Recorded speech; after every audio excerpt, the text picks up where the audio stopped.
नमस्कार दोस्तों, मैं Rajneesh Sharma Soul Insights platform पे फिर आपके बीच में। आज शुक्रवार है, जैसा कि आप जानते हैं शुक्रवार आपके द्वारा दिए गए टॉपिक्स जिन पे मैं आजकल बोल रहा हूँ, कभी मन पे, कभी स्मोकिंग पे और कभी अल्कोहल पे। तो मित्रों, आज हम बात करेंगे प्लास्टिक के ऊपर। जो प्लास्टिक लोग यूज कर रहे हैं उसका हमारे को फ्यूचर में क्या साइड इफेक्ट होने वाला है, क्योंकि बहुत से मित्रों ने कहा था प्लास्टिक के ऊपर जरूर बोलिए। उसके बाद हम नॉइस पोल्यूशन पे बोलेंगे, फिर एयर पोल्यूशन पे बोलेंगे। ऐसे ऐसे टॉपिक्स लेंगे अब, जो कि हमारी मानवता के लिए बहुत जरूरी है। तो मित्रों, हर बार की तरह मैं कहूं आपको, अभी आपने पीछे देखा टर्की में अर्थक्वेक आया है। उसके जिम्मेवार कौन है? उसके जिम्मेवार हम सब हैं, क्योंकि हम पेड़ काटते जा रहे हैं। जो पेड़ है वो धरती को कस के रखता है, बांध के रखता है, जो उसकी जड़ें होती हैं। तो ऐसे हम पेड़ काटते जाएंगे तो मित्रों क्या क्या हाल होगा, आप इस अर्थक्वेक से जान लीजिए। मेरे को किसी मित्र ने वहां से बताया कि हमें एसएमएस आ रहे हैं कि हम मलबे के नीचे दबे हैं, हमें बाहर निकालिए। जो उनके मित्र थे मलबे के नीचे दबे हुए हैं। तो सुन के कितना मन परेशान होता है।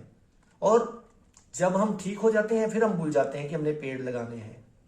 तो मित्रों, पेड़ लगाना मत भूलिए, जरूर लगाइए। उसका हमें आने वाली पीढ़ियों को बहुत ही फायदा होगा। तो चलिए शुरुआत करते हैं। प्लास्टिक। तो मित्रों, हमारे प्रधानमंत्री जी ने पीछे ऐलान किया था कि जो भी प्लास्टिक का यूज कोई नहीं करेगा, प्लास्टिक के लिफाफों का। वो बहुत ही बड़ा फैसला था। तो हमें सबसे पहले ये जानना है कि प्लास्टिक से हमें क्या क्या नुकसान है। देखिए, अब आप देखेंगे लोग खाना खाते हैं, प्लास्टिक की प्लेटें, प्लास्टिक के चम्मच, प्लास्टिक की कटोरियां। तो मित्रों, वो देखिए जो प्लास्टिक के अंदर जो भी छोटे छोटे से मॉलिक्यूल्स हैं, जो ऐसे नेगेटिव उसके अंदर बैक्टीरियाज हैं, वो भी आप साथ ही खाते हैं। और जितनी आज दुनिया में क्रोनिक बीमारी है उसका मेन कारण प्लास्टिक का यूज है। और उसके बाद प्लास्टिक के उपयोग से क्या नुकसान होता है, क्योंकि मित्रों जो प्लास्टिक है वो धरती में कभी समाता नहीं है, वो गलता नहीं है।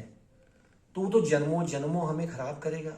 ना वो धरती के अंदर, मिट्टी के अंदर अब्जॉर्ब होगा और ना हम उससे मुक्त हो पाएंगे। उसके बाद आप देखिए नदियों को।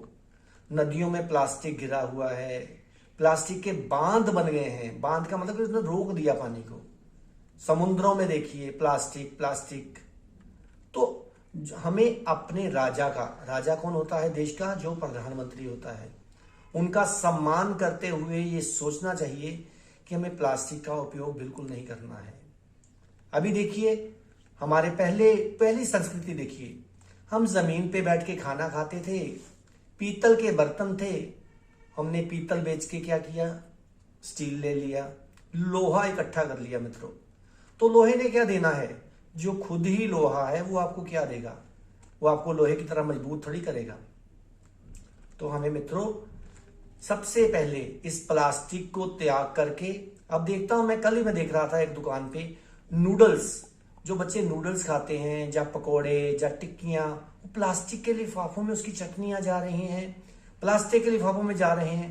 तो समझ लीजिए आप जहर खा रहे हैं, आप अपने बच्चों को भी जहर दे रहे हैं। उनकी इम्यूनिटी तो अपने आप वीक हो जाएगी। तो जैसे मैं हर बार ये कहता हूं पेड़ लगाओ, पानी बचाओ, तो अब मैं ये कहता हूं प्लास्टिक का त्याग करो और अपनी पीढ़ी को आगे बढ़ने से कोई नहीं रोक सकेगा। उनको उनका ज्ञान बहुत बढ़ेगा। लेकिन जैसे प्लास्टिक को हमने इस्तेमाल किया, प्लास्टिक में बना खाना खाया, तो जो प्लास्टिक में लपेट के दाल ले आए, प्लास्टिक में डाल के नूडल्स ले आए, तो वो जो हमारे अंदर जाएगा वो मित्रों ऐसी क्रोनिक डिजीज, ऐसी क्रोनिक बीमारी जिसका मैं नाम नहीं लूंगा, वो हमारे अंदर फैलनी शुरू हो जाएगी। अब देखिए प्लास्टिक की कढ़ाइयां हैं, प्लास्टिक की प्लेटें हैं, घर में भी कहते हैं अनब्रेकेबल है। अरे मित्रों, उसका त्याग करो और अपने घर में कांच की या पीतल की थालियां, जो हमारे बुजुर्ग यूज किया करते थे, उसको इस्तेमाल करो।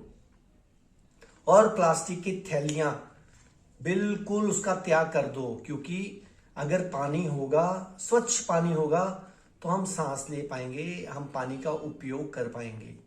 लेकिन यही प्लास्टिक की थैलियां अगर जमीनों में गाड़ दी गई, और जमीन की फर्टिलिटी, जो उसकी उपजाऊता है, वो बिल्कुल खत्म हो जाएगी। अगर उसकी उपजाऊता खत्म हो जाएगी तो हम क्या करेंगे मित्रों? हम क्या खाएंगे बताइए? क्या खाएंगे और क्या पिएंगे? ना स्वच्छ हमें भोजन मिलेगा और ना हमें प्योर पानी मिलेगा। फिर हम भागेंगे 20-20 रुपए की बोतल लेने के लिए। पानी की बोतल भी देखिए प्लास्टिक में। अरे हर जगह प्लास्टिक प्रधान हो गया है। तो आप मैं सब जितने भी हमारे देशवासी हैं या जितने भी हमारे संसार के वासी हैं, सबको एक ही बात बताना चाहता हूं कि प्लास्टिक को यूज करना बंद कीजिए। आप देखिए, जैसे ही आप प्लास्टिक का यूज करना बंद करेंगे, आप देखेंगे आपके अंदर, आपके चेहरे पे दिखेगा कि आपके चेहरे पे चमक आनी शुरू हो गई। क्योंकि प्लास्टिक का प्रयोग करने के बाद और प्लास्टिक का प्रयोग करने से पहले एक बार अपनी फोटो लीजिए, फिर उस फोटो को खाना खाने के बाद लीजिए, तो देखिए जो आपका ग्लो है वो धीरे धीरे खत्म हो जाएगा। क्यों? क्योंकि जो प्लास्टिक है वो रिसाइकल्ड है। रिसाइकल्ड है, आप नहीं जानते कि वो प्लास्टिक किस चीज से बना है। तो मित्रों, रिक्वेस्ट करता हूं, जैसे पेड़ लगाने हैं वैसे प्लास्टिक भी भगाना है और हमें अपनी पुरानी संस्कृति में आना है, जो हमारे देश के प्रधानमंत्री इस समय कर रहे हैं। हमें अपनी संस्कृति में वापस ले जाने के लिए पूरा प्रयास कर रहे हैं, जो कि कुछ लोगों ने हमारे देश की संस्कृति बिल्कुल समाप्त कर दी थी। अब मैं जब सोचता हूं कई बार कि अरे हमारी संस्कृति में तो हर समय, जब हमारी संस्कृति खत्म नहीं हुई थी उससे पहले हर व्यक्ति खुशहाल था, हर व्यक्ति के चेहरे पे चमक थी, हर व्यक्ति ध्यान में था और हर व्यक्ति तंदुरुस्त था। लेकिन अब ना किसी के चेहरे पे चमक है, ना तंदुरुस्ती दिखाई देती है, ध्यान तो बहुत दूर हो गया मित्रों। तो मित्रों, अपने घर में पीतल के बर्तनों का इस्तेमाल कीजिए, कॉपर के बर्तनों का इस्तेमाल कीजिए, फिर देखिए आपके बच्चे और आप तंदुरुस्त भी रहेंगे और बुद्धिजीवी भी बन जाएंगे। तो सबसे पहले अपने घर में आइए प्रण कीजिए कि हमने अनब्रेकेबल प्लेट्स, कटोरियां ये इस्तेमाल नहीं करनी है, क्योंकि वो नुकसान करती हैं मित्रों, वो नुकसान करती हैं। कुछ अच्छी कंपनीज भी हैं जो बड़े अच्छे अच्छा बनाती हैं, लेकिन फिर भी मैं प्लास्टिक के खिलाफ हूं। मैं क्या, इस समय तो मैं देखता हूं मेरे अड़ोसी पड़ोसी मेरे को कई लोग मिलते हैं, वो कहते हैं कि आप बिल्कुल सही बोल रहे हो, हमने तो प्लास्टिक को 5 साल से निकाल दिया घर से। तो मेरे को बड़ी खुशी होती है। और एक और बात बताऊं, हमने देखा होगा कि गाड़ी में बैठे हम कुछ खाते हैं तो प्लास्टिक को सड़क पे फेंक देते हैं। तो मित्रों याद रखिए, जो नेचर को देंगे, जो आप नेचर को दोगे वो 10 गुना वापस आएगा। वो प्लास्टिक आपसे, आपकी पीढ़ियों से बदला लेगा। कहते हैं ना, हर एक्शन का रिएक्शन है। तो जो गंदगी आप सड़कों पे फैलाओगे उसका भी रिएक्शन आपके ऊपर बहुत जल्दी आने वाला है। तो इसलिए आज ही किसी भी चीज को सड़क की फेंकने के बजाय डस्टबिन में फेंकिए। उसको संभाल के ले जाइए घर, उसको किसी भी डस्टबिन में फेंक दीजिए, या जहां कूड़ा हो, जहां कूड़े को फेंकने का जगह बनी हो वहां डाल दीजिए। तो मैं ज्यादा बातें नहीं करूंगा मित्रों, और आपके मन में और भी बड़े क्वेश्चन उठेंगे, कुछ लोग मेरे खिलाफ भी चलेंगे, लेकिन मैं परवाह नहीं करता हूं। मेरे को वही बोलना है जो परमात्मा मेरे से बुलवा रहा है, जो नेचर चाह रही है कि बोला जाए। तो आप इसी तरह मेरे को टॉपिक्स देते रहिए। अगली बार मैं एयर पोल्यूशन और नॉइज पोल्यूशन के ऊपर भी बोलूंगा। तो तब तक आप मेरे चैनल को इसी तरह सब्सक्राइब करते रहिए, सोल इनसाइट्स_RV रजनीश। तब तक आप खुश रहिए, आबाद रहिए, जिंदाबाद रहिए। नमस्कार।